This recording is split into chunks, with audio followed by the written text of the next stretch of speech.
We are entering the age of Phantasmagoria. It is an era in which humanity, due to technology, cannot distinguish between what is real and what is false, and that promotes the manipulation of the human being. A prominent example of manipulation which does not allow us to know what is real and what is unreal can be found in the case of Apollo 11. It also applies to many other topics, such as UFOs, the origin of human beings, current events, etc. Manipulation is at all levels: political, social, and religious. The term phantasmagoria was mentioned by Billy Meyer in 1958, when he was 21 years old, in his warnings sent to the governments of Europe. Interestingly, he talks about the internet when it had not yet been invented, or of future events such as the displacement of many people to higher grounds. As scientists have already predicted, that will happen because of rising ocean levels and other future events. Here he mentions phantasmagoria, which will already exist during the crisis. Phantasmagoria is the phenomenon by which we cannot distinguish what is real or unreal. The phantasmagoria is already here, as we see its effects in our society today. Phantasmagoria is spreading due to current technology, such as the internet and electronic tools. Images are manipulated with Photoshop. Now, with artificial intelligence tools, immediate and very realistic effects are produced. CGI technology is now available to everyone, and it is no longer something complicated that Hollywood studios use. We are concerned that machines are becoming intelligent, but we should be more concerned about intelligent people becoming machines. And we see the symptoms of phantasmagoria in our society today. There is a lot of misinformation at every level. Fake news abounds. Conspiracy theories are a favorite place to manipulate people. Some of them have a solid basis, indicating that there was some hoax. However, as soon as these theories emerge, they are manipulated with disinformation, obscuring the truth. A typical case of such theories that the people have blurred is that of Apollo 11. Other conspiracy theories are absurd and are a social experiment to know what percentage of the world's population can be manipulated. Such is the case of the flat Earth theory, which shows that between 15 and 20% of humanity can be convinced of something totally absurd. Today's big problem is that many people, mainly the younger generations, base their knowledge on what they see in social networks rather than observing nature. I will show an obvious example of manipulation I have studied in detail. This is the case with the Apollo 11 mission. This photo was manipulated with Photoshop. NASA did not publish all Apollo 11 photos in 1969. Many were published recently and some were edited. This photo is an example of a fake photo. The sunlight illuminates Aldrin from his front. Armstrong took this photo towards the south, and the sun is in the east. The shadow of the helmet cast on his backpack should be much broader, covering almost the entire surface of the backpack. This photo was edited using another similar fake photo, where Aldrin salutes the US flag taken in a recording studio. Billy Meyer, in several contact notes, refers to the Apollo missions. His Playaran friends told him that the Apollo 11 mission did not land on the moon. They made all of mankind believe that it did. They broadcasted the moonwalk live. NASA presented photos and brought back samples of moon rocks, but that was false. And it also tells us that the Apollo 13 mission did not have damage that aborted the trip. Apollo 13, in a quick mission, got to the moon and installed all the equipment that Apollo 11 had not installed. There was a lot of risk in landing Apollo 11. At that time, the accuracy of descent was more than 7 kilometers. Then, the spacecraft could get to some place where it was complicated to descend the spaceship, and the lunar module could crash or capsize. For this reason, someone with a lot of influence and decision, perhaps President Richard Nixon, ordered a simulation of the landing. NASA was not yet ready to execute a successful landing on the moon. The hoax was conducted by a small group of less than 40 people. It was not NASA as an institution, but a small group within NASA, including Wernher von Braun and his assistant. Based on photos taken by an earlier mission, Apollo 10, NASA made an acceptable replica of a place on the lunar surface they chose. They most likely did it in a desert, where they took pictures and videos at night. At first, the astronauts used this recording studio for training purposes without knowing its real purpose. When making the trip, the astronauts had to have boarded the rocket that took them to the moon.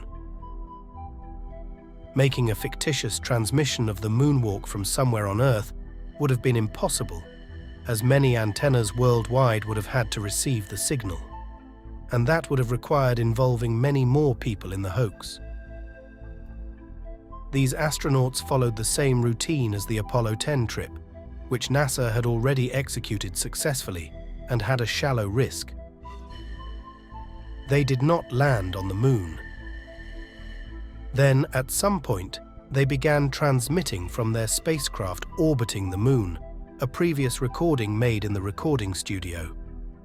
The astronauts' voices should have been transmitted live, as they were to interact with the operators in the control center in Houston, and even talk to the President of the United States. Armstrong's famous phrase, "That's one small step for a man, one giant leap for mankind," was said when he was in the spacecraft orbiting the moon, not on its surface. After the return, the astronauts were quarantined. Billy tells us that they were hypnotized and implanted with false memories. Scientific studies have shown that false memories can be implanted in people's minds under hypnosis. It was easy for them, as he had already practiced the whole moonwalk routine in the recording studio many times. It was easy to mistake them for actual events. Upon return, NASA published fake photos, supposedly taken on the lunar surface. Still, in reality, they were taken in the recording studio. In my book, I describe the evidence that leads to that conclusion. NASA made technological changes to the Apollo missions after Apollo 11. Those changes would allow a spacecraft to land accurately at a pre-selected site. Apollo 12 landed on the edge of a crater, not far from the Surveyor 3 probe. This was the first Apollo mission to put men on the lunar surface. NASA was now confident that it could land a spacecraft very accurately.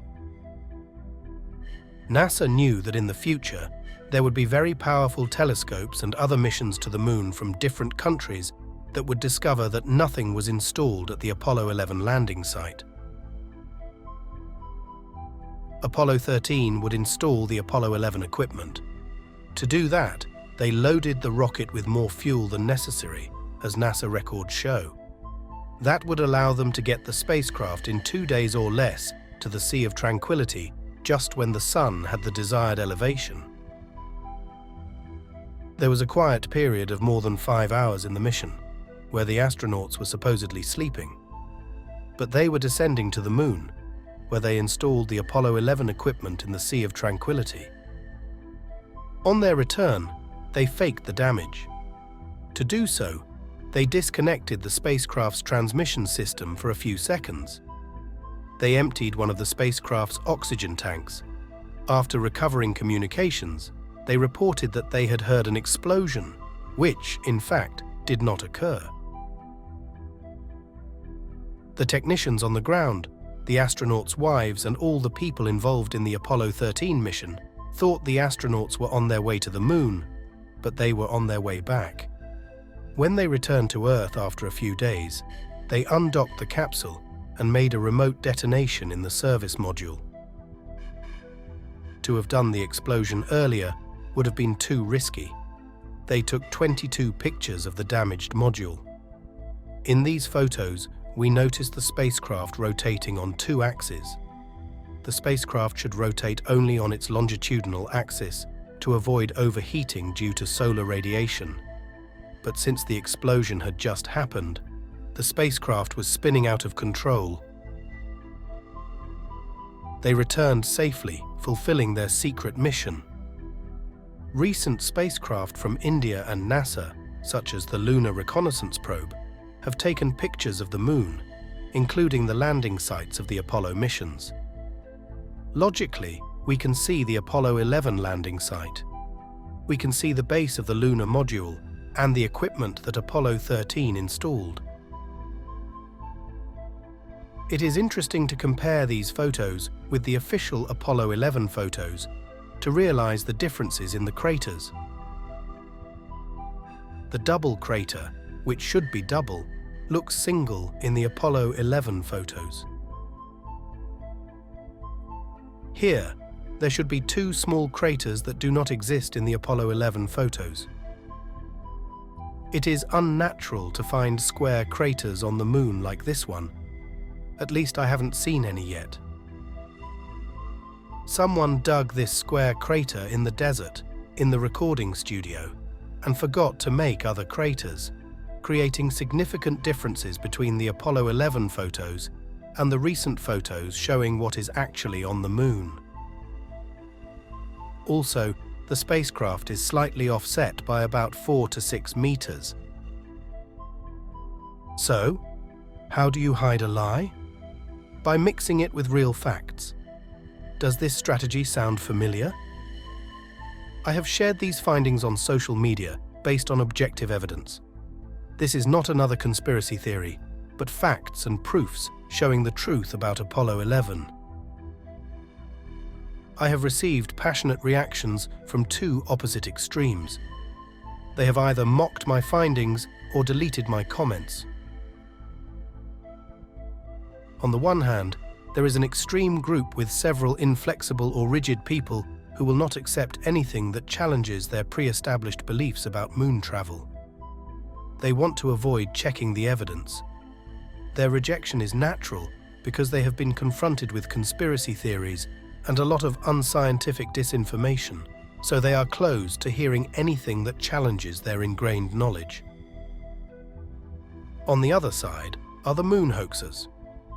There are several sub-levels in this extreme, from those who say that NASA never made it to the moon and that spacecraft can't have landed there on the Apollo missions, up to the absurd extremes of people who think that the Earth is flat, that there is no space travel, or that we live in the Matrix and everything is a lie.